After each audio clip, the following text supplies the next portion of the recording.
Les gars, on va parler français aujourd'hui. Le FC Barcelone, lorsqu'ils sont à ce niveau-là, personne ne peut s'asseoir à la table en Liga et regarder dans les yeux et leur dire « Oui, on peut rivaliser avec vous ». Ce FC Barcelone-là est beaucoup trop fort pour la Liga. Les gars, on nous a vendu le rêve lors du mercato d'un potentiel retour des Galactiques au Real Madrid. Mais moi, je veux vous poser une question aujourd'hui. Les Galactiques sont du côté du Real Madrid ou alors du côté du FC Barcelone? Parce que là, jusqu'à présent, Lewandowski, Lamine Yamal, Rafinha, voilà les Galactiques. Le rêve qu'on a essayé de nous vendre avec un potentiel retour des grandes stars. On sait que au Real Madrid, les gars, lorsqu'il y a beaucoup de grandes stars, ça n'a jamais marché, ça n'a jamais fonctionné. On l'a vu les années 2002 jusqu'en 2006 avec ce fameux nom où on a sorti des Galactiques et tout. Mais là, actuellement, on revit la même histoire. On nous ramène Kylian Mbappé. Nous tous, Madridistas, on était pour l'arrivée de Mbappé. Personne ne va cracher dessus. Là, aujourd'hui, le problème du Real Madrid comparé au FC Barcelone, c'est que le FC Barcelone,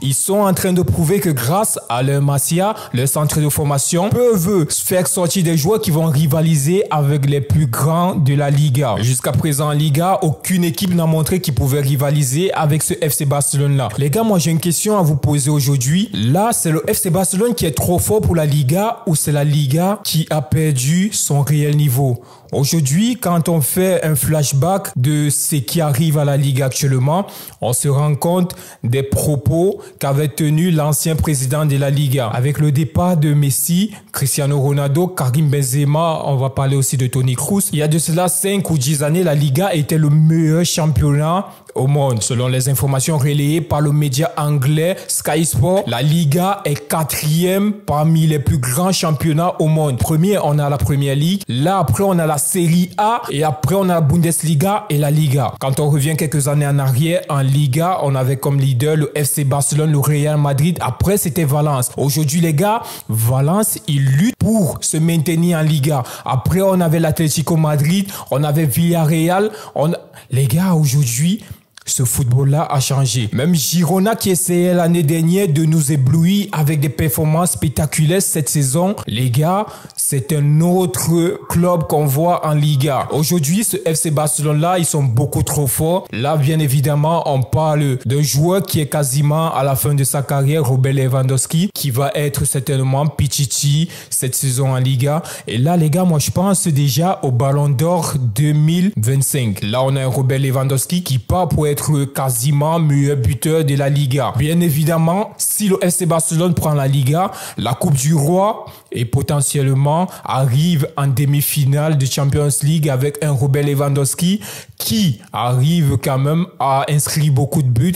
Les gars, enfin, Dr Lewandowski, il aura son Ballon d'Or. La force du FC Barcelone aujourd'hui, c'est qu'il se repose sur un collectif. Et de l'autre côté, on a un Real Madrid qui joue sur les individualités de ses joueurs stars. Là, on a Kylian Mbappé qui va prendre un ballon, qui va faire une percée, crochet, frappe, ça va entrer. On a vu Vinicius Junior qui va aller en solo et faire quelques dribbles et marquer. Rodrigo, pareil. Et comment ce Real Madrid-là va se présenter face à ce FC Barcelone? Les gars qui dans le jeu est bien meilleur que ce Real Madrid-là. J'ai l'impression que quand je regarde ce Real Madrid-là aujourd'hui, il me fait penser à l'équipe de France. Tu as des grands joueurs, mais tu n'arrives pas à proposer un style de jeu qui va mettre en valeur ces joueurs-là. C'est des contre-attaques, des jeux en transversal, les gars. Le football du 21e siècle, c'est pas ça. La Liga qui nous faisait vibrer avec ces matchs il y a de cela quelques années, qui nous tenait en haleine quand on regardait des chocs entre Séville et Valence, entre Villarreal et la Real Sociedad ou encore l'Atlético Madrid contre Séville. Les gars, cette Liga-là n'est plus la même aujourd'hui. On se rend compte que le niveau de la Liga a véritablement baissé. C'est dû à quoi?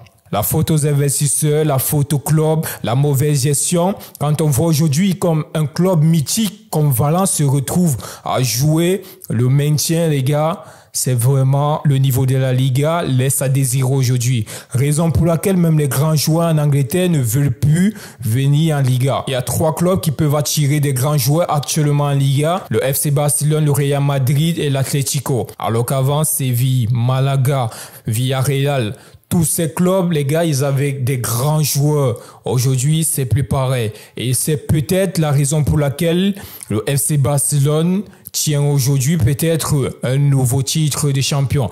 Je ne suis pas en train de cracher sur ce que le FC Barcelone fait et bien évidemment Hansi Flick, mais les gars, faut avouer, le niveau a baissé. Merci d'avoir regardé la vidéo jusqu'à la fin. Si tu as aimé, laisse un like, commente, partage. On est là toute la saison pour des débriefs, des vidéos sur le football, la Liga, bien évidemment. Les gars, abonnez-vous, c'était la pépite. Let's go!